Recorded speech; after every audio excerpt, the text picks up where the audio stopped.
कि आज से आरबीआई की मॉनेटरी पॉलिसी कमेटी की 3 दिनों की बैठक शुरू हो गई है। 3 दिन ये बैठक चलती है। मंथन होता है कि दरों को लेकर क्या करना है, स्टांस क्या रखना है पॉलिसी का, ये तमाम चीज़ें होती हैं।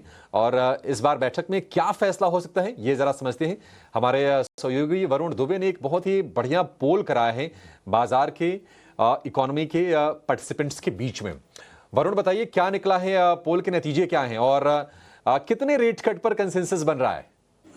देखिए अभिषेक, अगर आप पोल को देखेंगे तो सबके सब एक सुर में ये कह रहे हैं, रॉयटर्स का भी पोल यही कह रहा है कि आप 25 बेसिस पॉइंट रेट कट तो इस बार गिवन है। ये तो आप किसी से भी पूछ लीजिए, हर एक आदमी यही कहेगा कि हाँ 25 बेसिस पॉइंट रेट कट जो है वो इस बार आपको देखने मिलेगा। करीब 87% लोग जो है वो मान के चल रहे हैं कि इस बार आपको 25 बेसिस पॉइंट के आसपास का रेट कट जो है वो देखने मिलेगा। काफ़ी लोग ये भी कह रहे हैं कि करीब 50 बेसिस पॉइंट के आसपास का रेट कट जो है वो भी हो सकता है।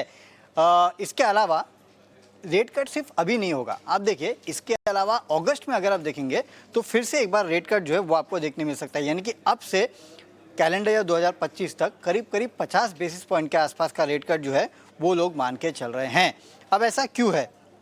अब देखिए, सबसे पहले तो जीडीपी ग्रोथ, अगर आप देखेंगे तो जीडीपी ग्रोथ नो डाउट इस बार जो है 7.4% पे आई, 6.8% का अनुमान था।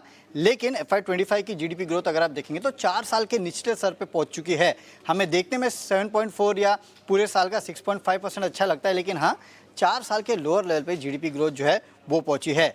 इन्फ्लेशन को अगर आप देखेंगे तो मानसून अच्छा रहा है, तो जाहिर सी बात है यहाँ से बात की जा रही है कि शायद इन्फ्लेशन उस तरह से आपका बढ़ता हुआ नहीं दिखाई देगा। और वैसे भी अभी तक के जो इन्फ्लेशन नंबर्स है वो अगर आप देखेंगे तो आरबीआई का जो टॉलरेंस लेवल है उसके अंदर ही है। लास्ट टाइम 3.2% के आसपास थे। जुलाई 2019 के बाद के सबसे निचले स्तर जो है इन्फ्लेशन में ये देखने मिले हैं। तो ये अगला फैक्टर है। डिमांड को अगर आप देखेंगे तो हाई फ्रीक्वेंसी इंडिकेटर्स जो है नो डाउट सेकेंड हाफ में डिमांड सुधरी है, लेकिन अभी भी उस लेवल पे नहीं है जिस लेवल पे चाहिए थी। और अगर इस बार के आप कॉर्पोरेट्स के नंबर्स देखेंगे तो वो भी उतने एंकरेजिंग नहीं थे। सेकेंड हाफ में केपेक्स जो है उसमें 6% की बढ़ोतरी देखने मिली। आईआईपी का नंबर आप देखिए 2.7 पे आया, 8 महीने के लो पे आया। तो ये भी एक ट्रिगर है जिसकी वजह से लोग मान के चल रहे हैं कि इस बार आपको रेट कट्स देखने मिलेंगे, नो डाउट। इसके अलावा आरबीआई जो अपना स्टैंस है उसमें कोई बदलाव नहीं करने वाला है, एकोमोडेटिव ही रहेगा। और साथ ही साथ अगर आप देखेंगे तो लिक्विडिटी, क्योंकि पहले लिक्विडिटी की दिक्कतें थी, अब अगर आप देखेंगे तो लिक्विडिटी की दिक्कतें जो है वो खासकर मई में और जून के महीने में थोड़ी कम हो गई है। तो शायद आरबीआई जो है लिक्विडिटी के ऊपर इस बार कुछ ज़्यादा फोकस जो है वो नहीं करने वाला है। तो अगर आप इस पूरे पोल को देखेंगे तो हाँ रेट कट होगा, ये तो गिवन है। 25 बेसिस पॉइंट होगा, ये भी सब कह रहे हैं। कुछ कह रहे हैं कि 50 बेसिस पॉइंट भी हो सकता है। अगर 50 बेसिस पॉइंट हुआ तो ये बहुत बड़ी बात हो जाएगी। देखते कि आरबीआई फ्रंट लोडिंग करता है कि नहीं। लेकिन हाँ रेट कट इस बार होगा, लिक्विडिटी पे ज़्यादा कुछ होने वाला है नहीं, और एकोमोडेटिव रुख जो है वो आरबीआई का अभी भी जारी रहने वाला है। ठीक है, रेट कट की उम्मीद है, 0.5% मिले तो एक बड़ा पॉजिटिव होगा। और जो अकोमोडेटिव जो स्टांस है वो बरकरार रहने की उम्मीद है। अब इस स्टांस का मतलब ये होता है ना कि आरबीआई फिर ओपन होता है आगे रेट कट में और कटौती करने को लेकर। तो ये एक अच्छा स्टांस माना जाता है बाजार के, अगर हम पक्ष में बात करें तो।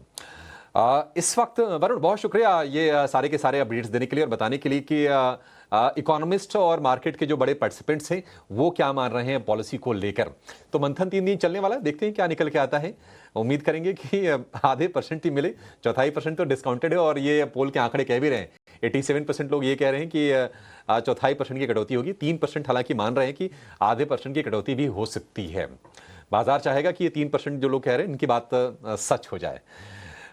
लेकिन निफ्टी ने अपनी पूरी की पूरी तेजी सरेंडर की है।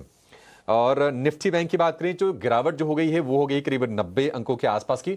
हालांकि अभी भी अगर आप